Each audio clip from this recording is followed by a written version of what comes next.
디도서 2장 11절부터 14절 말씀으로 은혜가 나타나, 이런 제목으로 같이 말씀을 나누도록 하겠습니다. 디도서 2장 11절부터 14절 은혜가 나타나. 우리 본문 찾으셨으면 한음성으로 합독합니다. 모든 사람에게 구원을 주시는 하나님의 은혜가 나타나 우리를 양육하시되 경건하지 않은 것과 이 세상 정욕을 다 버리고 신중함과 의로움과 경건함으로 이 세상에 살고 복스러운 소망과 우리의 크신 하나님 구주 예수 그리스도의 영광이 나타나심을 기다리게 하셨으니 그가 우리를 대신하여 자신을 주심은 모든 불법에서 우리를 속량하시고 우리를 깨끗하게 하사 선한 일을 열심히 하는 자기 백성이 되게 하려 하심이라. 아멘. 우리 지난번에 계속 천국은 침노하는 자가 빼앗는다, 천국 복음은 들을 수 있는 사람만 듣다, 이런 얘기 계속 연이어서 했는데요. 이 천국에 들어가게 하기 위해서, 천국을 침입하게 하기 위해서 하나님의 은혜가 나타났다고 지금 되어 있는데, 여기 11절에 보면 모든 사람에게 구원을 주시는 하나님의 은혜가 나타나. 여기 보면 그냥 구원해 주신다고 안 하고 구원을 주시는 하나님의 은혜라고 되어 있어요. 그렇죠? 그래서 우리가 신앙생활 하면서 기도해서 응답받고, 기도해서 병고침 받고, 기도해서 문제 해결받고, 그렇게 할 수 있어요. 그래서 예수님께서 이 천국 복음을 전파하실 때 천국의 모형을 사람들한테 알려주기 위해서, 그 나라는 아픈 사람이 없기 때문에 병자들마다 다 고쳐줬고, 또 뭐 귀신 들린 사람들 보면 다 내쫓아줬고, 아무튼 그 나라에는 또 부족함이 없기 때문에 오병이의 기적을 베푸시고, 그 나라를 소개시키라고 예수님은 오셨거든요. 그래서 그 나라를 지금도 우리에게 가르쳐 주기 위해서, 우리에게 맛보게 해주시려고 기도하면 정말 무에서 유가 창조되는 일들이 일어나요. 근데 그것이 과연 구원에 이르게 하는 하나님의 은혜인가 생각해 봐야 된다는 거예요. 지금 우리가 얘기하는 것은 구원에 이르게 하는 하나님의 은혜를 지금 말하는 거예요. 구원 받았다는 게 무엇인가? 응답 받은 것하고 구원 받은 거하고 똑같지가 않다는 거예요. 그냥 예수를 믿는다고 엉터리 신앙생활을 해도 기도하면 응답 받아요. 그렇죠? 뭐 돌부처에다 대고도 사람들이 막 뭐 공력을 쌓으면 뭐 어떻게 된다 뭐 이런 말 있잖아요. 자기의 신념이 강해도 날마다 그 구호를 제창하면 또 그대로 되잖아요. 왜냐하면 어쩌면 영의 세계 나라의 일이, 영이 다른 게 아니라 예수님이 이루신 말씀이 바르고 영이고 생명이라고 말했기 때문에, 이 영의 세계는 말의 세계, 언어 세계랑 연결되어 있어요. 그래서 예수가 빠지고 똑같은 말을 계속해도 세상에서는 주문이라 그러죠. 귀신 들린 사람, 뭐 이런 접신자들은 주문이라 그러는데, 하다못해 뭐 불교에서도 뭐 나무아비 탑을 뭐 이러면서 주문이죠. 주문만 해도 그 사람의 영이 그렇게 돼서 환경을 변화시켜서 그렇게 되는 거예요. 근데 그렇다고 그렇게 하는 것처럼 예수를 믿는다고 구원을 받았다고 말은 해도, 이 구원을 주시는 하나님의 그 은혜 안에 우리가 있지 않으면 사실 그 구원이 정말 올바른 구원이니까 구원이 헛것이 될 수도 있다는 거예요. 그래서 성경에서도 내가 구원의 날에 너를 돕고 은혜를 베풀었다고, 그 은혜를 헛되이 받지 말라, 이런 성경 구절도 있는데, 특별히 오늘 함께 나누고자 하는 말씀은 구원을 주시는 하나님의 은혜에 대해서 같이 은혜를 나누기 원합니다. 이 구원을 주시는 하나님의 은혜, 시편 67편 1절부터 4절 우리 같이 합독하겠습니다. 시편 67편 1절부터 4절입니다. 하나님은 우리에게 은혜를 베푸사 복을 주시고 그의 얼굴의 빛을 우리에게 비추사 주의 도를 땅 위에 주의 구원을 모든 나라에게 알리소서. 하나님이여 민족들이 주를 찬송하게 하시며 모든 민족들이 주를 찬송하게 하소서. 온 백성은 기쁘고 즐겁게 노래할지니 주는 민족들을 공평히 심판하시며 땅 위의 나라들을 다스릴 것임이니이다. 여기 보면은 이 하나님의 은혜는, 구원을 주신 하나님의 은혜를 제대로 받았다는 게 뭐냐 하면요, 자 여기 보면 주의 도를 땅 위에 구원을 모든 나라에 알리소서 한 다음에 뭐라고 하냐면, 사람들이 다 하나님을 찬송하죠. 주를 찬송하죠. 온 백성은 기쁘고 즐겁게 노래하는데 왜 노래냐 하냐면, 주는 민족들을 공평히 심판하시며 땅의 나라를 다스릴 것이기 때문에 기뻐서 즐겁게 노래하는 거거든요. 자, 그래서 우리가 하나님의 그 구원을 주시는 은혜를 내가 제대로 받았다면 첫 번째, 하나님을 기쁘고 즐겁게 노래하면서 섬기는 자로 바뀐다는 거예요. 왜냐하면 야훼는 나의 목자지 내가 부족함이 없다라고 말하고 하나님이 주시는 그 구원의 은혜에는 부족함이 없어요. 그래서 그 구원의 은혜를 내가 제대로 받았다면 야훼를 이제 즐겁게 기쁨으로 노래하며 하나님을 섬기는 거예요. 왜냐하면 내가 나를 계획하고 내가 나를 경영하고 온 세상이 나를 지배하는 것이 아니라 주님이 나를 다스리고 내가 주님 안에 있고 주님이 나의 인생 모든 것을 경영하시기 때문에 내가 할 게 뭐가 없어요. 그러니까 뭐가 기쁘고 즐거워할 것밖에 없거든요. 그래서 아까 우리 유건사님이 나눔을 참 잘해주셨는데요. 내가 살았을 때는 내 계획이 틀어지고 내 어떤 경영이 무너지면 화가 나고 열나는 거죠. 그렇죠? 근데 내가 없으면 오늘 주님이 이거 하라는 거구나. 감사합니다. 기쁩니다.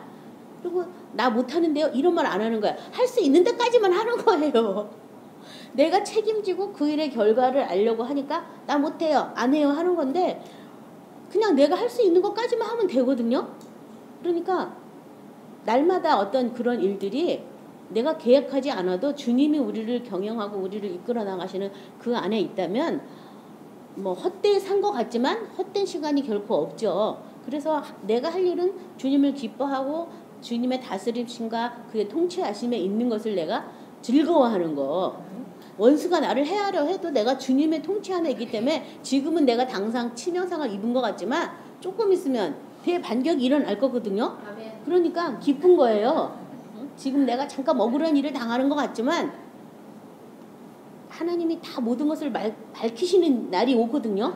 그날 다 밝혀질 건데 지금 시시비를 가려가지고 또 뭐 할 거예요. 그렇죠?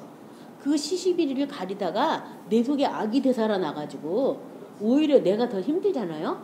그래서 모든 판결을 하나님이 공평히 심판하실 거기 때문에 그의 심판날에 내가 그냥 맡기는 거죠. 그렇죠? 그리고 나는 내 할도리를 하는 그게 바로 구원의 은혜인데 그 구원의 은혜는 우리가 지난번에도 계속 말했죠. 은혜라는 게 뭐냐? 은혜. 내가 전혀 할 수 없는 것을 거저 받아서 누리는 게 은혜다. 내가 얼마큼 공부해가지고 하나님의 도움을 받아가지고 1등하고 수석하는 거 그거 은혜라는 말을 많이 쓰는데 물론 그것도 은혜는 은혜지만 하나님이 말씀하시는 은혜는 구원에 이르게 하는 은혜는 아니라는 거예요. 그거는요. 그냥 나를 도우신 정도지 그거는. 정말 하나님의 은혜는 우리가 예수님과 함께 보좌 우편에 앉아있는 그 은혜를 받은 게 그게 은혜예요.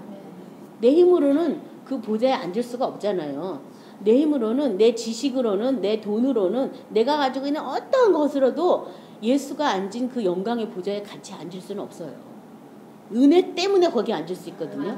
그래서 구원을 주신 하나님의 은혜는 바로 그 보좌에 앉기 위해서 주시는 그 은혜를 지금 말하는 거예요. 디모데전서 2장 4절부터 5절도 하나님은 모든 사람이 구원을 받으며 진리를 아는 데 이르기를 원하시느니라. 그래서 모든 사람에게 구원을 주신 은혜가 나타났다. 모든 사람. 그래서 하나님은 모든 사람이 구원을 받고 진리를 아는 데 이르기를 원하시는데 그 2장 4절 5절 그 5절에는 하나님은 한 분이시여 또 하나님과 사람 사이의 중보자도 한 분이시니 곧 사람이신 그리스도 예수라. 진리는 뭐냐? 다른 거 아니다. 하나님은 한 분이시고 하나님과 사람 사이의 중보자도 한 분인데 그분이 바로 예수다. 그러니까 구원을 받고 진리를 아는데 그 진리는 바로 하나님과 중보자 예수를 아는 것. 그거 외에 다른 것은 우리한테 필요 없어요. 잠깐 유익을 주고 잠깐 도움을 받을 수 있을지 모르지만 구원에 이르게 하는 하나님의 은혜는 아니라는 거예요. 그 나머지 것들은요. 디도서 3장 4절부터 7절 우리 같이 합독하겠습니다. 찾아서 디도서 3장 4절부터 7절입니다.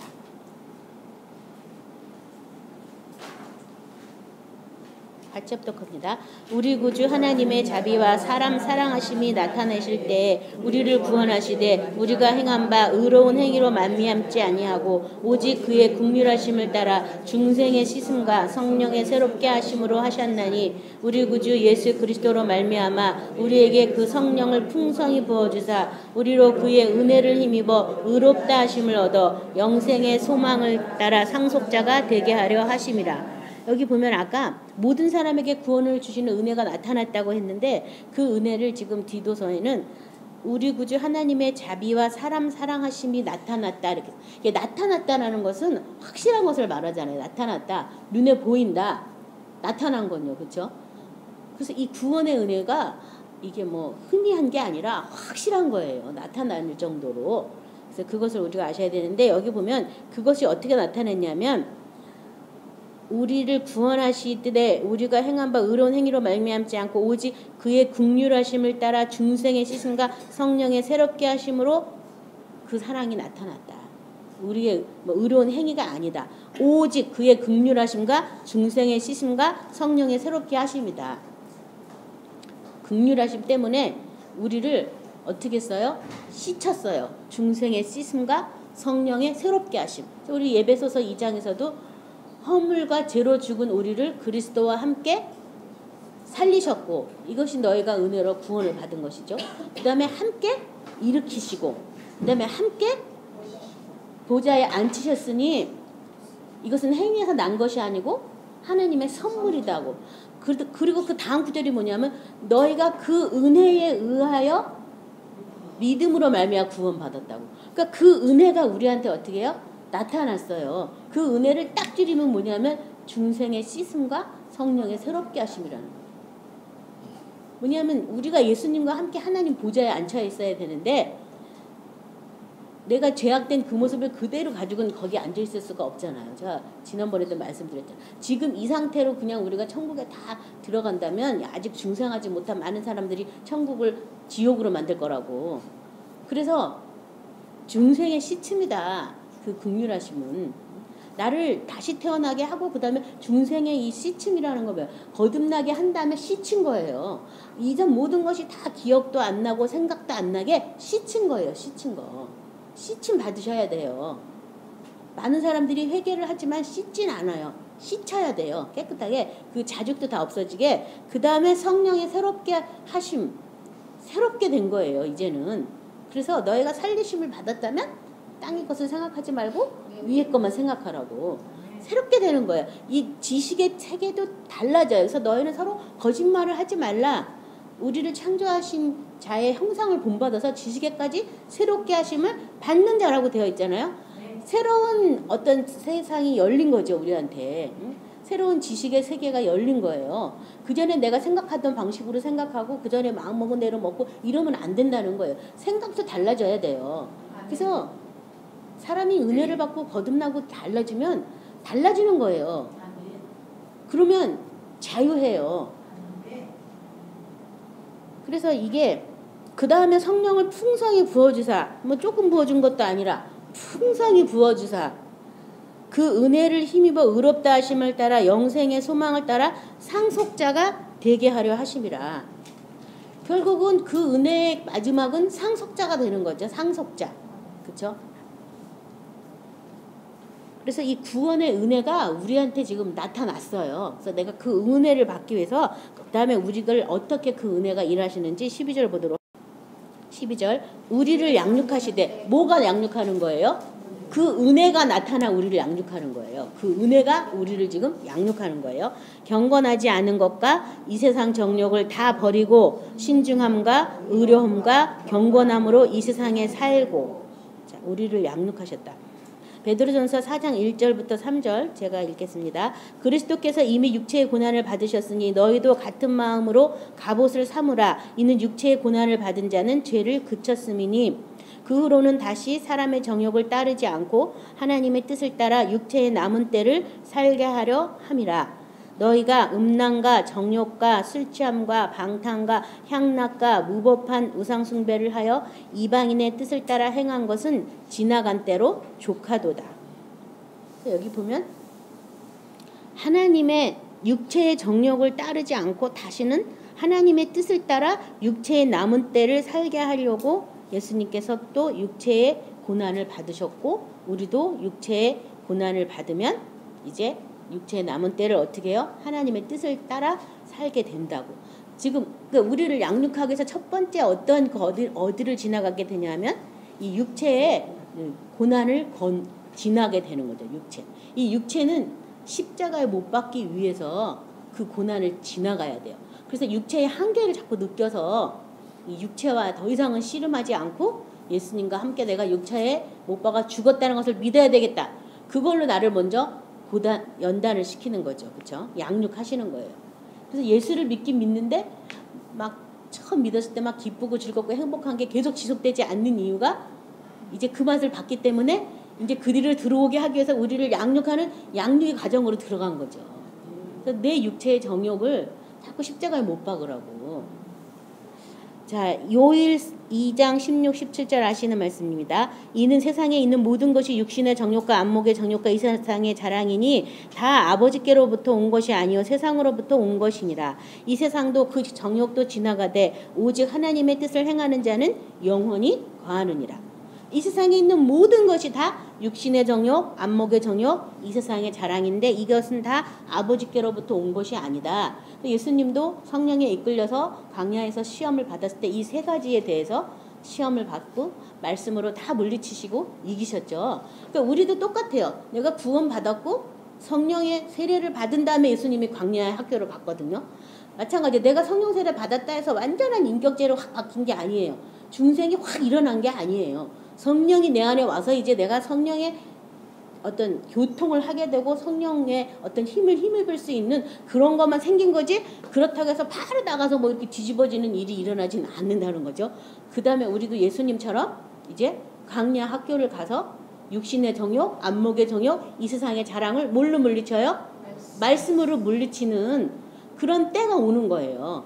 근데 그 공부를 다 못하고 더 이상 진도 안 나가는 사람이 무척 많은 거죠. 왜냐하면 이거를 뭘로 이겨야 된다고요? 말씀으로. 말씀으로 이겨서 사람이 떡으로만 살 것이 아니고 하나님의 입으로 나오는 모든 말씀, 그냥 말씀 아니에요. 모든 말씀으로 살 것이니라가 이것에 이기는 비결이거든요. 그러니까 말씀으로 이것들을 이겨야 되는데 말씀으로 안 이기고 참는 걸로 이기려고 그러는 거야. 참는 걸로. 두고 봐 이 다음에 하늘 날아가서 해보지 뭐 이러면서 참다 어느 날 또 누가 한번 꼭 찔르면 폭발하죠. 그래가지고 결론을 못 가는 거예요. 근데 그게 지나고 나니까 바로 무슨 일이 있냐면 사탄은 떠나가고 천사가 와서 수중드는 일이 일어나죠. 그 다음에 예수님이 나가서 복음을 담대하게 전했거든요. 저와 여러분도 마찬가지예요. 이것을 훈련시키는 그 은혜가 나타난 우리를 양육하시는데 첫 번째 육신의 정욕을 제거할 수 있도록 그것을 연습시키는 거예요. 그래서 육신의 정욕 안에 안목의 정욕, 이 세상의 자랑, 이 세상에서부터 오는 모든 것들을 다 이렇게 하나 둘씩 처리를 하죠.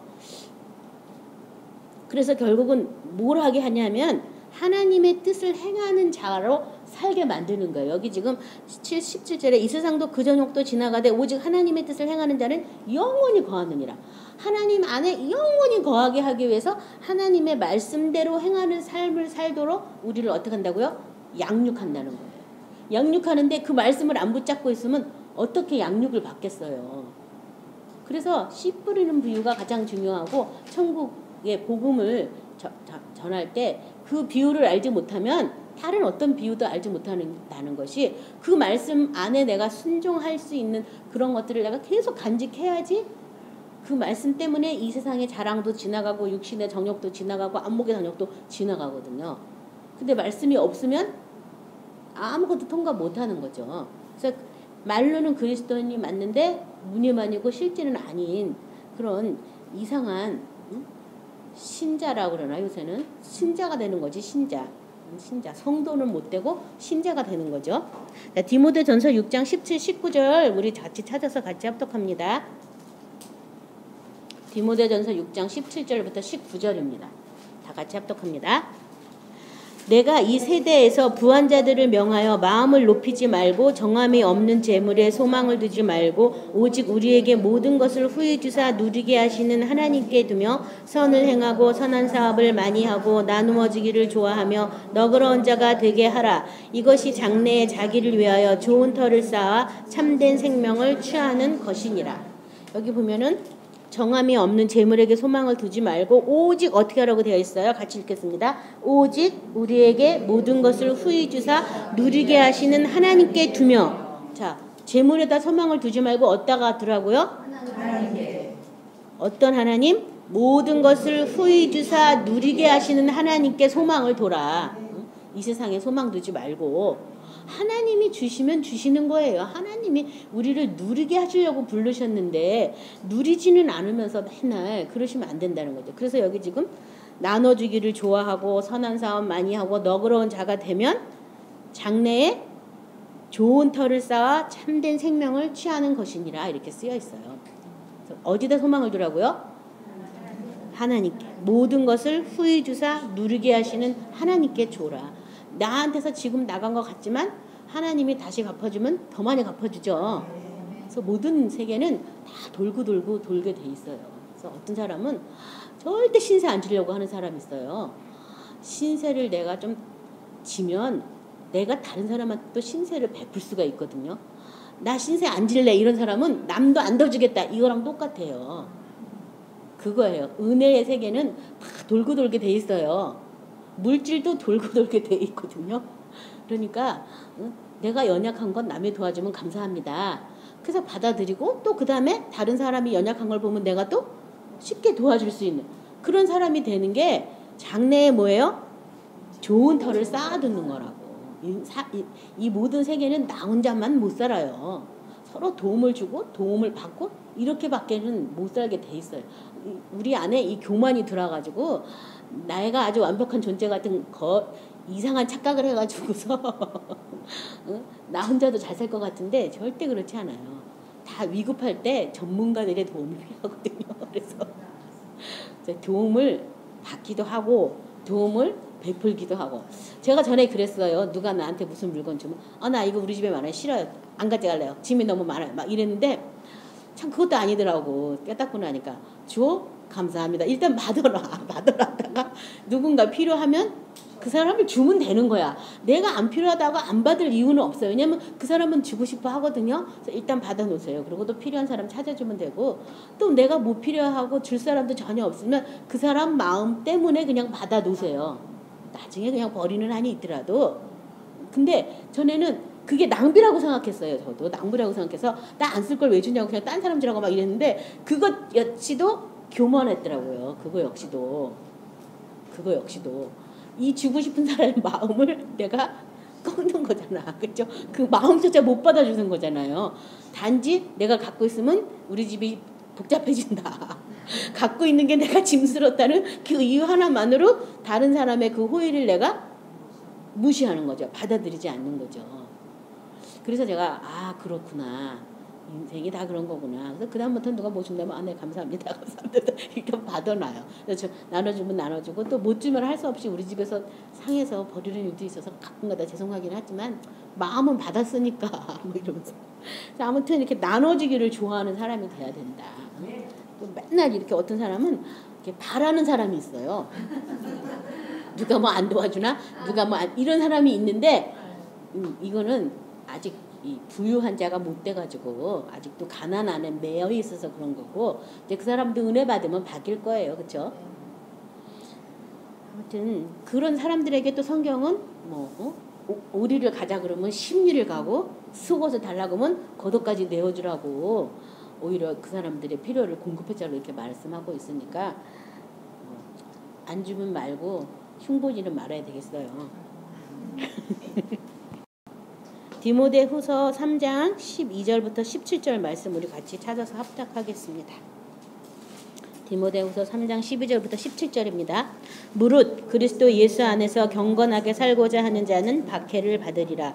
악한 사람들과 속이는 자들은 더욱 악하여져서 속이기도 하고 속기도 하나니 그러나 너는 배우고 확실한 일에 거하라. 너는 내가 누구에서 배운 것을 알며 또 어려서부터 성경을 알았나니 성경은 능히 너로 하여금 그리스도 예수 안에 있는 믿음으로 말미암아 구원에 이르는 지혜가 있게 하느니라. 모든 성경은 하나님의 감동으로 된 것으로 교훈과 책망과 바르게 함과 의로 교육하기에 유익하니 이는 하나님의 사람으로 온전하게 하며 모든 선한 일을 행할 능력을 갖추게 하려 함이라. 아까 선한 일에 부한자가 되고 나눠주라 그랬잖아요. 이 선한 일을 행할 능력을 갖추게 하기 위해서 뭘로 교육받으라고요? 성경을 통해서 교육받으라 라고 되어 있어요. 그렇죠? 자, 이 성경은 예수 안에 있는 구원에 있는 지혜가 있고 또 무릇 예수 안에서 경건하게 살고자 하는 자는 뭘 받는다고요? 박해를 받는다고. 내가 경건하게 살고자 하면 박해를 받는다고. 그러니까 뭔가 내가 신앙생활해서 핍박을 받고 박해를 받으면 오히려 뭐 하라 그랬어요? 기뻐하고 즐거워하랬잖아. 제대로 신앙생활하고 있다는 거예요. 근데 아무 핍박도 아무 박해도 안 받으면 이 사람은 약간 문제 있어요. 참 자는 사람이에요. 잠자는 중에 있는 거예요. 신앙생활에서 깨어 일어나셔야 돼요. 네. 그래서 성경을 그냥 여기 보면 예수 안에 있는 믿음으로 말미암아 구원에 이르는 지혜가 있다. 성경 안에는. 그래서 이 구원의 은혜가 뭐냐? 그 은혜가 나타나서 우리를 지금 이렇게 양육하고 있는데 그것에 대해서 내가 계속 성경을 통해서 어떻게 해야 돼요? 공부하라고 되어 있잖아요. 그렇죠?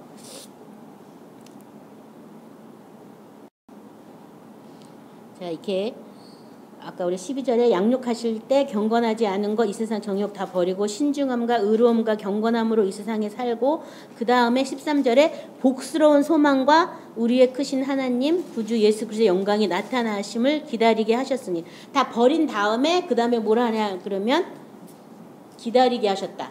뭘 기다리냐 하면은 복스러운 소망 첫 번째 복스러운 소망과 두 번째 우리의 크신 하나님 구주 예수 그리스도의 영광이 나타나심을 기다리게 하셨다.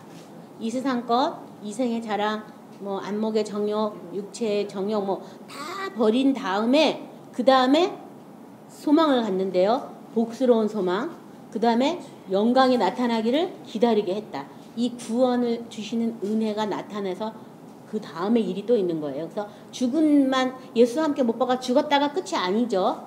그 다음에 뭘 해야 되냐면 소망을 가져야 돼요. 복스러운 소망. 그 다음에 그 소망을 가지고 뭘 해야 되냐면 그 영광이 나타나기를 기다리는 거. 그래서 우리가 지난번에 영광을 보매 영광에서 영광으로 하여 우리도 주와 같은 모습으로 바뀐다고. 그 영광을 보매 그래서 그 영광이 나타나기를 어떻게 해야 돼요? 기다리라고 되어 있어요. 그래서 그것을 하셔야 되는데요. 이 복스러운 소망에 대해서 디도서 1장 1절부터 2절은요. 하나님의 종이요 예수 그리스도의 사도인 나 바울이 사도된 것은 하나님의 택하신 자들의 믿음과 경건함에 속한 진리의 지식과 영생의 소망을 위함이다. 그래서 이 복스러운 소망이 과연 뭐냐 하면 영생의 소망이다.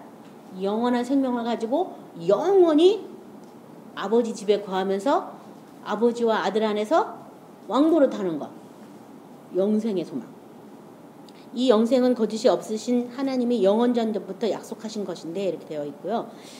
베드로후서 1장 1절부터 3절 예수 그리스도의 종이며 사도인 시몬 베드로는 우리 하나님과 구주 예수 그리스도의 의를 힘입어 동일하게 보배로운 믿음을 우리와 함께 받은 자들에게 편지하노니 하나님과 우리 주 예수를 알므로 은혜와 평강이 너희에게 더욱 많을지어다. 그의 신기한 능력으로 생명과 경건에 속한 모든 것을 우리에게 주셨으니 이는 자기의 영광과 덕으로서 우리를 부르신 이를 알므로 말미암음이라. 여기 보면 그의 신기한 능력으로 생명과 경건에 속한 모든 것을 우리에게 주셨다. 신기한 뭐예요? 능력으로 생명과 경건에 속한 모든 것을 주었다. 우리 막 능력이라 그러면 사람들이 막 자빠지고 이러지고 막 이런 뭐 이상한 거를 늘 생각하는 거예요. 그것은 그냥 성령의 나타남, 병 고치는 은사, 능력 행함, 믿음의 은사라면 이 능력은 생명과 경건에 속한 모든 것을 알게 하는 그 능력을 지금 말하고 있어요. 이 능력. 그것도 능력이에요. 그래서 우리는 맨날 이렇게 보이는 능력만 능력인지 알지만 뭐라고 돼요? 우리가 항상 제가 하는 말 있잖아요. 능력이 임할 때까지 이성에서 유하라고 누가 보면 끝절에 나오는데 그 능력이 뭐냐면 바로 이 능력이에요. 이 능력. 생명과 경건에 속한 모든 것을 우리에게 주셔서 이제 내가 그 생명 안에서 어떻게 경건하게 살 것인가.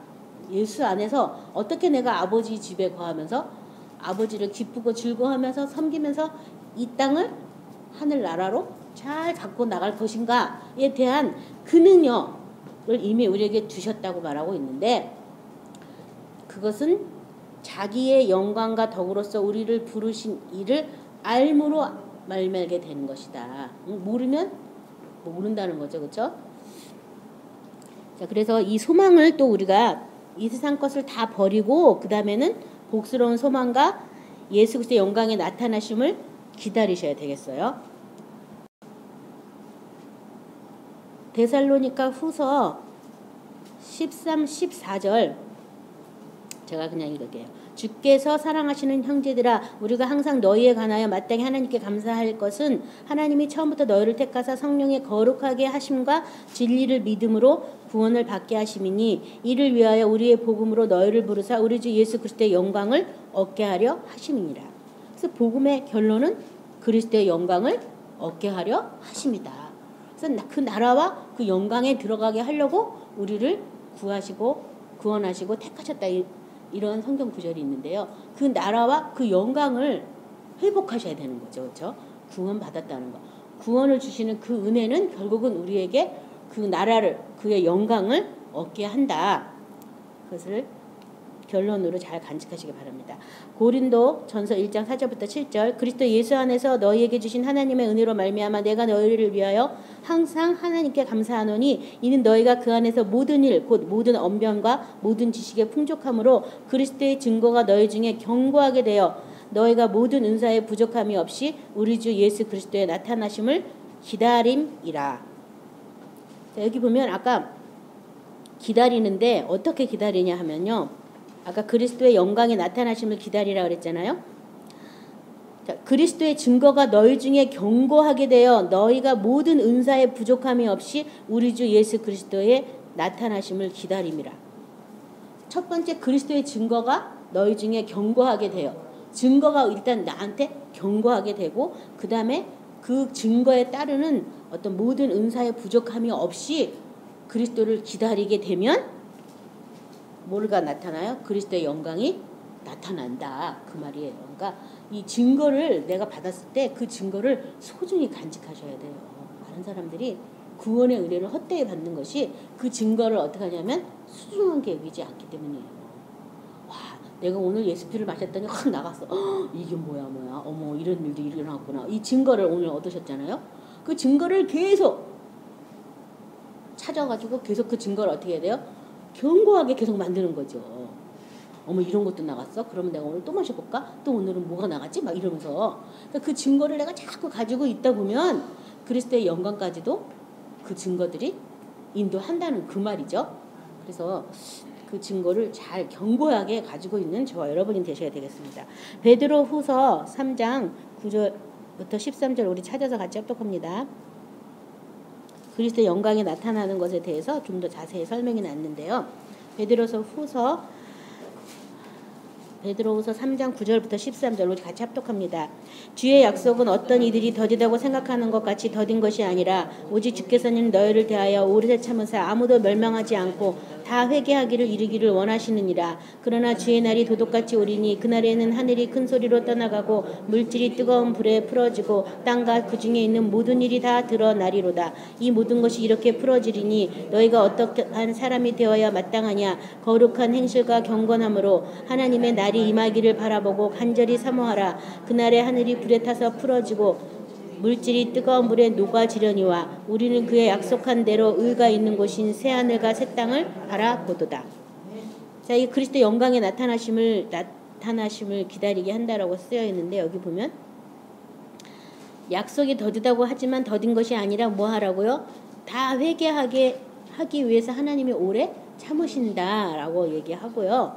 그 다음에 그러나 주의 날이 도둑처럼 올 것이다. 그래서 이 주의 날이 예수님이 지상 강림하는 그런 날이 되겠지만 영광의 주님이 나타나시는 그 날이 되는 거죠. 저와 여러분에게는 주의 날이. 자, 그 날이 올 텐데 그 날에는 하늘이 큰 소리로 떠나가고 물질이 뜨거운 불에 풀어지고 땅과 그 중에 있는 모든 일이 드러나리로다. 자, 뭐 잘도 자세히는 뭐 하늘이 큰 소리로 떠나가고 물질이 뜨거운 불에 풀어지고 그게 뭔지 모르겠어요. 근데 여기 보면 땅과 그 중에 있는 모든 일이 뭐 어떻게 해요? 드러난다고. 그래서 이 처음 하늘 처음 땅이에요. 그러니까 우리 육체 안에 내가 하늘이라고 믿었던 그런 잘못된 많은 정보들, 내가 땅이라고 믿고 살았던 이 많은 것들이 많은 고정관념 안에서 우리가 육체 안에 살았잖아요. 그런 모든 것들이 다 어떻게 돼요? 풀어지고 녹아지고 드러나는 일이 생긴다. 지금 그 말이죠. 주의 날이 임하면. 그래서 내가 육체를 과도하게 신뢰하고 있는 것도 많이 있거든요. 육체는 사실 허당이에요. 코만 몇 초 잡으면 숨 못 쉬면 끝나거든요. 별 힘도 없는데 굉장히 힘이 센 것처럼 육체가 나의 영혼을 어거해서 내 영혼이 원하는 걸 하지 못하게 방해하고 있어요. 그럼 모든 것들이 다 어떻게 돼요? 풀어지고 녹아지고 모든 것들이 다 드러나는 일이 생기는 거죠. 왜냐하면 예수님의 그 영광 안에 그 영광의 빛을 보게 되는데 뭐 사람이 어떻게 거기 서 있을 수 있겠어요, 그렇죠? 예수의 생명 아니고서는 그 앞에 서 있을 자가 없어요. 그래서 여기 하나님의 날이 임하기를 바라보고 간절히 사모하라 이렇게 말씀하면서 다시 그날에 하늘이 불에 타서 풀어지고 물질이 뜨거운 물에 녹아지려니와 우리는 그의 약속대로 의가 있는 곳인 새하늘과 새 땅을 바라보도다. 그래서 새하늘과 새 땅을 바라본다라고 이 베드로 예수님의 제자는 말씀하셨다면 사도 요한은 새하늘과 새 땅을 아예 계시를 받아가지고 계시록에 또 써놨죠. 그래서 이사야에서도 보면 하나님이 새로 창조하실 이 새하늘과 새 땅은 항상 하나님 앞에 있다라고 되어 있어요. 그래서 새하늘과 새 땅이 들어와서 살라고 하는 것이 다른 말로 말하면 천국 복음이에요. 그것이 하나님의 집, 하나님의 나라, 새하늘과 새 땅이잖아요, 그렇죠? 하나님이 통치하는 그 나라에 사는 것, 그것이 새하늘과 새 땅이에요. 그것을 계속 어떻게 해야 돼요? 여기서는 지금 바라보라고 했지만 그의 영광이 나타난다면 이제 그 안에 들어가서 누리고 사는 거죠. 자, 기다리게 하셨는데 기다리게 하셨으니 14절에 그가 우리를 대신하여 자신을 주시면 모든 불법에서 우리를 속량하시고 우리를 깨끗하게 하사 선한 일을 열심히 하는 자기 백성이 되게 하려 하심이라. 이 구원을 주시는 하나님의 은혜가 나타나서 이 세상 것에 대해서 다 버리고 죽고 그 다음에 복스러운 소망 그리스도의 영광에 나타나기를 기다리게 하셨는데 그렇게 하셨던 그 가장 큰 이유는 우리를 선한 일에 열심히 하는 하나님의 친백성이 되게 하려고 이 구원을 주시는 은혜가 나타나서 우리를 양육했다는 거죠. 그러니까 선한 일이 뭔지 우리가 잘 알아야 되겠고요. 그 다음에 이 선한 일을 하기 위한 하나님의 친백성이 되게 하기 위해서 모든 불법에서 우리를 속량하시고 우리를 깨끗하게 하셨다. 그래서 아까 우리 지도서 읽었는데 중생의 씻음과 성령의 새롭게 하심을 또 다른 말에서는 불법에서 속량하신 것이고 우리를 깨끗하게 한 거다. 이렇게 말하고 있어요. 자, 마태복음 20장 28절에 인자가 온 곳은 섬김을 받으려 함이 아니라 도리어 섬기려 하고 자기 목숨을 마른 사람의 대속물로 주려 함이니라. 대속물로 예수님이 주셨다. 뭐를 자기 목숨을 많은 사람을 위해서 값을 지불하는 일을 위해서 우리를 줘서 불법에서 우리를 속량하고 우리를 깨끗하게 하셨다. 그 다음에 다시 하늘 보좌에 올라가셔서 거기서 하나님의 영, 부활의 영, 영광의 영, 성결의 영, 살리는 그 영, 성령을 우리에게 다시 보내주셔서 그 생명 안에서 우리가 이제 이 땅을 사탄의 세계를 정복하고 또 이 세상을 침노해서 천국으로 만들게 하려고 이 친백성으로 우리 삼아 주신 거예요. 여기서 모든 불법에서 우리를 속량해 줬는데 이 모든 불법이 뭐냐면요. 베드로전서 1장 18절 18절이에요. 너희가 알거니와 너희 조상이 물려진 헛된 행실에서 대속함을 받은 것은 음이나 금같이 없어질 것으로 된 것이 아니요 오직 흠없고 점없는 어린 양 같은 그리스도의 보배로운 피로 된 것이니라. 모든 불법이 뭐냐면 조상이 물려진 헛된 행실, 이 모든 불법이에요. 다른 말로 말하면 쉽게 말하면 옛사람을 입고 사는 모든 것이 다 뭐냐 하면 불법이에요. 불법. 그 불법에서 우리를 어떻게 했다고요? 속량했어요. 값을 지불했어요. 예수님이 값을 지불했으니까 우리는 언제든지 그 값을 얘기하면 벗어날 수가 있어요. 그렇죠? 그 값이 바로 피값이잖아요. 그래서 피를 사용해서 언제든지 거기서 벗어나야 되는데 사람들이 안 벗어나는 거예요. 모르니까.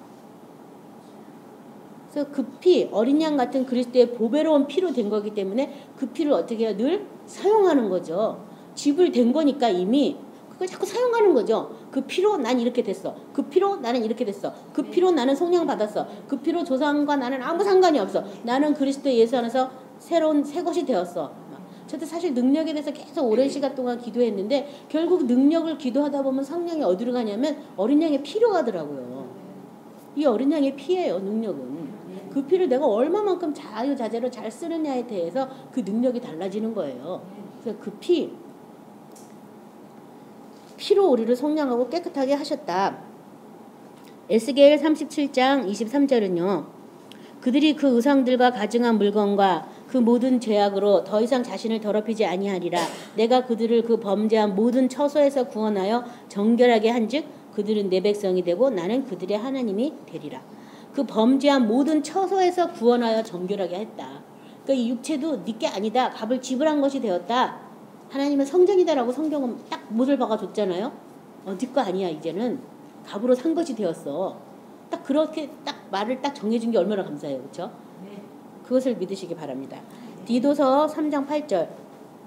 출애굽 19장 5절 먼저 읽겠습니다. 세계가 다 내게 속하였나니 너희가 내 말을 잘 듣고 내 언약을 지키면 너희는 모든 민족 중에서 내 소유가 되겠다. 이게 친백성 삼는다고 선한 일을 하는 자기 백성. 백성을 되려면 어떻게 해야 돼요? 먼저 내 말을 잘 듣고 내 언약을 지키면 백성이 되는 거죠. 그렇죠?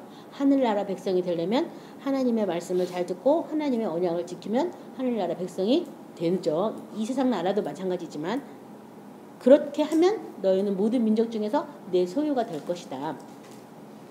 디도서 3장 8절. 이 말이 미쁘도다. 원하건대 너는 이 여러 것에 대하여 굳세게 말하라. 이는 하나님을 믿는 자들로 하여금 조심하여 선한 일을 힘쓰게 하려 함이라.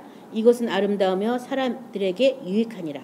자, 믿는 자로 하여금 조심하여 선한 일을 힘쓰게 하려 함이라. 이 선한 일을 하는 것도 조심해야 돼요. 그렇죠?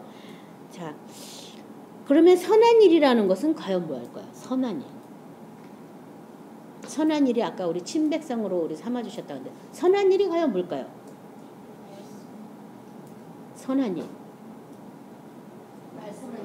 네, 말씀대로 행하는 것이 선한 일이에요. 그것을 우리가 할 때 어떠냐면 조심해서 하라. 조심해서. 왜냐하면요.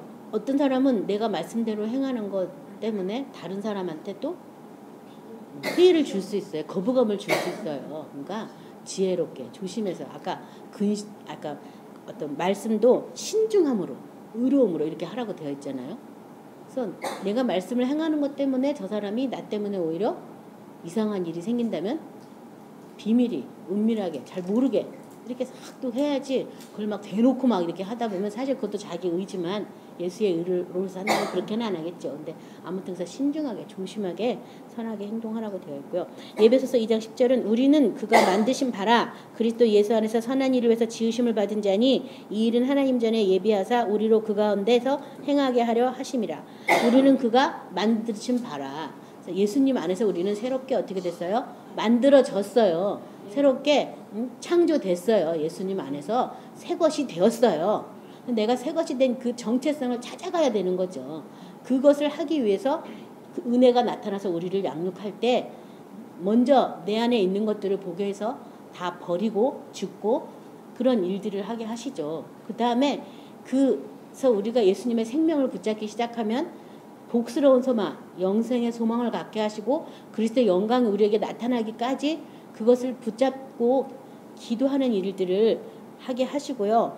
그 다음에 또 선한 일을 즐겨하는 친백성을 삼았기 때문에 그 선한 일을 하는 그쪽으로 우리를 그 은혜가 우리를 양육하시는 줄 믿으시기 바랍니다. 내가 지금 성령 안에서 그 은혜로 어느 부분을 양육을 지금 받고 있는지 자신을 잘 살펴보세요. 어떤 사람은 말하는 걸 자꾸 양육받을 수도 있고 어떤 사람은 생각하는 걸 양육받을 수도 있고 어떤 사람은 행하는 걸 양육받을 수도 있고요. 어떤 사람은 또 사랑에 대해서 양육받을 수도 있고요. 어떤 사람은 정력에 대해서 양육받을 수도 있어요. 또 어떤 사람은 못 박아 죽는 것에 대해서 양육받을 수도 있거든요. 양육받는 게 좋은 거예요. 양육 안 받는 게 문제야. 그렇죠? 그래서 성령과 이렇게 연합이 되어 있지 않으면 내가 양육을 받는지 안 받는지도 몰라요. 근데 내가 연합이 되어 있으면 자꾸 그런 일이 또 오고 또 오고 또 와. 그럼 나 이거 버리려는구나. 이걸 알게 돼요. 스스로. 이렇게 생각하지 말라는 거구나. 이렇게. 그래서 내가 지금 성령에게 어떤 양육을 받는지 그것을 주목해서 우리가 관찰하고 세심히 살필 필요가 있습니다. 그래서 오늘 말씀을 생각하시면서 기도하실 때 이렇게 양육하는 목적은 결국은 하나님 나라에서 예수님과 더불어서 누리라고 이렇게 양육을 시키는 거예요. 이 그리스도의 영광 안에 머물게 하려고 우리를 양육시키는 거지 뭐 하나도 우리한테 뭐 해롭게 하려고 양육시키는 게 아니거든요. 잠깐 그것을 통과하기만 하면 되니까 과연 무거운 게 아니에요. 예수님이 이미 다 그 짐은 다 맡으셨기 때문에 우리는 그냥 잠깐 들어가서 배우라 그랬잖아. 응? 배우면 그 짐이 가벼워진다고. 배우는 것만 좀 뭘 좀 하면 되니까 그것에 우리가 경주하시라고 기도하시기 바랍니다. 다 같이 우리 주여 삼창하고 기도하겠습니다. 주여, 주여,